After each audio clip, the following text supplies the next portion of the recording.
8वें वेतन आयोग। देश के लाखों केंद्रीय कर्मचारी और पेंशनभोगी इस समय 8वें वेतन आयोग के गठन को लेकर बेसब्री से इंतजार कर रहे हैं। 7वें वेतन आयोग का कार्यकाल लगभग समाप्त होने की कगार पर है और अब समय आ गया है कि नए वेतन आयोग की स्थापना की जाए।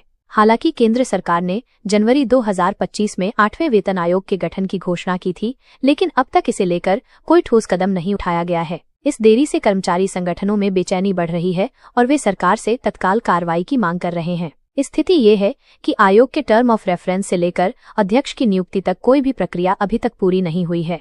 भारत पेंशनर समाज की पहल।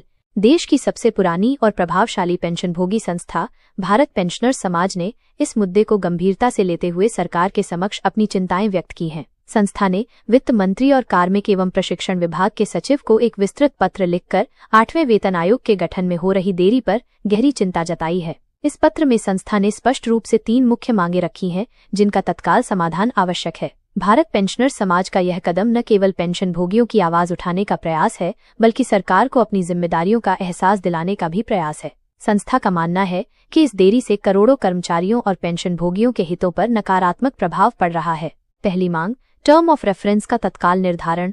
भारत पेंशनर समाज की पहली और सबसे महत्वपूर्ण मांग ये है कि 8वें वेतन आयोग के टर्म ऑफ रेफरेंस को तुरंत अंतिम रूप दिया जाना चाहिए। टर्म ऑफ रेफरेंस वेतन आयोग का आधारभूत दस्तावेज होता है, जिसमें आयोग के कार्यक्षेत्र, अधिकार और जिम्मेदारियों को स्पष्ट रूप से परिभाषित किया जाता है। इसके बिना वेतन आयोग अपना काम शुरू नहीं कर सकता और न ही इसकी कोई कानूनी स्थिति होती है। वर्तमान में इस महत्वपूर्ण दस्तावेज को तैयार करने में हो रही देरी पूरी प्रक्रिया को धीमा कर रही है। कर्मचारी संगठनों का मानना है कि सरकार को इस मामले में तेजी लानी चाहिए ताकि आयोग का काम जल्द से जल्द शुरू हो सके।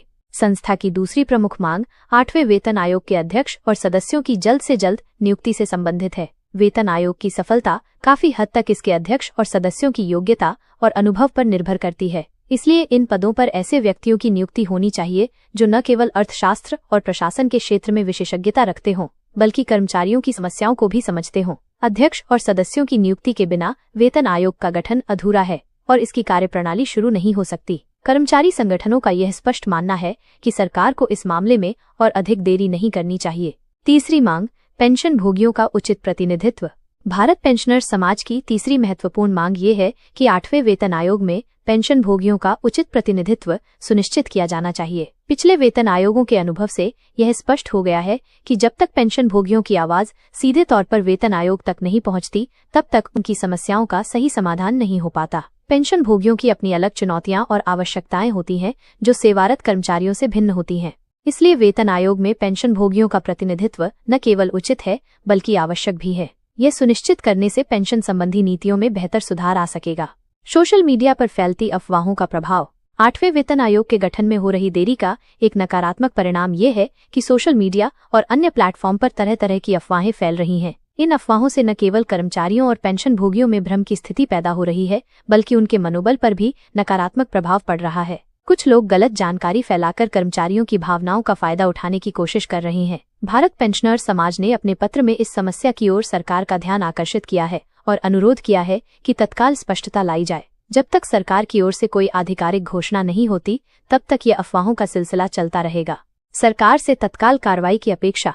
कर्मचारी संगठनों का मानना है कि यदि सरकार इन तीनों मांगों पर तत्काल कार्रवाई करती है, तो न केवल वेतन आयोग की प्रक्रिया तेज होगी, बल्कि कर्मचारियों और पेंशनभोगियों का भरोसा भी बना रहेगा। सरकार को समझना चाहिए कि करोड़ों लोगों का भविष्य इस वेतन आयोग से जुड़ा हुआ है और किसी भी प्रकार की देरी उनके लिए परेशानी का कारण बनती है। वेतन आयोग का समय पर गठन न केवल एक प्रशासनिक आवश्यकता है, बल्कि सरकार की नैतिक जिम्मेदारी भी है। भारत पेंशनर समाज ने आशा व्यक्त की है कि सरकार इन मांगों को गंभीरता से लेगी और जल्द ही सकारात्मक कदम उठाएगी।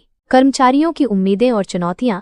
8वें वेतन आयोग से कर्मचारियों की उम्मीदें काफी ऊंची हैं, क्योंकि पिछले कुछ वर्षों में महंगाई दर में काफी वृद्धि हुई है और उनकी आर्थिक स्थिति पर इसका प्रभाव पड़ा है। कर्मचारी चाहते हैं कि नया वेतन आयोग न केवल उनके वेतन में उचित वृद्धि करे, बल्कि भविष्य की चुनौतियों को भी ध्यान में रखे। पेंशनभोगियों की स्थिति और भी संवेदनशील है, क्योंकि उनकी आय के स्रोत सीमित हैं और महंगाई का प्रभाव उन पर अधिक पड़ता है। इसलिए वेतन आयोग के गठन में और अधिक देरी उनके लिए समस्या बन सकती है। सरकार को इन सभी पहलुओं पर गंभीरता से विचार करना चाहिए और तत्काल आवश्यक कदम उठाने चाहिए।